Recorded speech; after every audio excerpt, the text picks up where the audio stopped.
আমরা যখনই কোথাও যাব, কোথাও ঘুরতে যাওয়ার কথা শুনি, কোথাও নিমন্ত্রণ আছে সেখানে যেতে হবে, এইটা নিয়ে আমরা ভীষণ আনন্দ পাই। আর তখন না কিছু একটা বাধা পড়ে, হয় শরীর খারাপ, না হয় কোনো না কোনো বাধা পড়ে।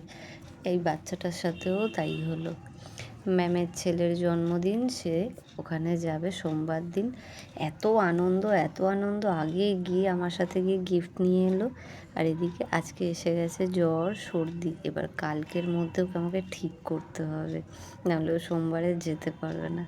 যাই হোক, কোলও ছাড়ছে না, অনেক কষ্টে তাকে ছেড়ে আমি এসছি। উনি বাবা খাবার বানাতে হবে, কারণ রাতে ঠাকুমা খাবে। দিনের বেলা বৈষ্ণব সেবায় গেছিলেন, কিন্তু রাতে খাবেন। আবার আজকে এই ছেলেটার জ্বর, আমি তো রুটি তরকারি করবই, কারণ ওর বাবা রুটিই খাবে। আর উনি বললেন না, আমি তো ভাত খাবো। আমি আর কিছু বলিনি, চলো সব রকমই করবো। এদিকে বারবার ছেলেকে গিয়ে আদর করছি একটু করে আর একটু করে, এখানে রান্না করছি। অনেক কষ্ট হয়, বাচ্চা শরীর খারাপ পড়লে না আরও যেন কাজ করা যায় না, খুবই মুশকিল হয়ে যায় কাজ করতে। ও তো কিছুই খাবে না, বলেই দিয়েছে আমি কিচ্ছু খাবো না। না বাবা, ঘি দিয়ে চিনি দিয়ে রুটি মাখিয়ে দেবো, খাবি তো? তাহলে বললো হ্যাঁ আমি সেটা খাবো একটা। আমি বলি ঠিক আছে তাই খাস, কিন্তু বললে কী হবে, তার আগেই সে ঘুমিয়ে পড়েছে। এত খারাপ লাগে না, একে বৃষ্টি হচ্ছে, স্কুল নেই, এই যা। এখন শুধু চিন্তা যে ছেলেটা যদি ঠিক না হয়, ও মনে হয় কেঁদেই ফেলবে। ম্যামের বাড়ি আসলেও ছোট, কোনো দিনই ওর সাথে এমনটা হয়নি। আশেপাশে বাচ্চাদের জন্মদিন হলে যায় ঠিক আছে, কিন্তু ম্যামের বাড়িতে এই প্রথম ও যাবে। এই তো ক্লাস 1-এ ওকে ভর্তি করেছি ম্যামের পড়ার ওখানে। তো ম্যামের ছেলের জন্মদিনে নিমন্ত্রণ করেছে, এখানে সব মানে ধরে রাখতে পারছি না, এমন অবস্থা।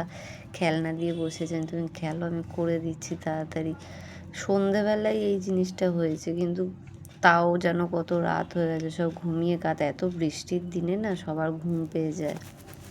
আমার ছেলেদের যখনই জ্বর আসে আমি পাতলা করে দুধ করি, দুধটার মধ্যে হলুদ আর গুড় দিয়ে ওদেরকে দিই, জ্বর কিন্তু একদম নেমে যায়। আর সেটাই আজকেও দিয়েছি, কালকের মধ্যে আশা করি ঠিক হয়ে যাবে। কালকে আরও একবার দিলেও হয়ে যাবে। আর গরম ফ্যানের মধ্যে না কিছু আমি ধুতেই থাকি।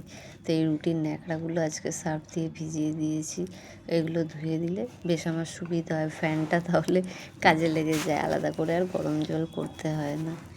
সারাদিন কাজ করতে খুব ভালো লাগে, কোনো অসুবিধা হয় না, কিন্তু বাচ্চাটার যদি শরীর খারাপ হয় না, একটা কাজও করা যায় না। খালি মনে হয় মায়ের কোলে ওরা বসে থাকুক, আর কিছু চাই না।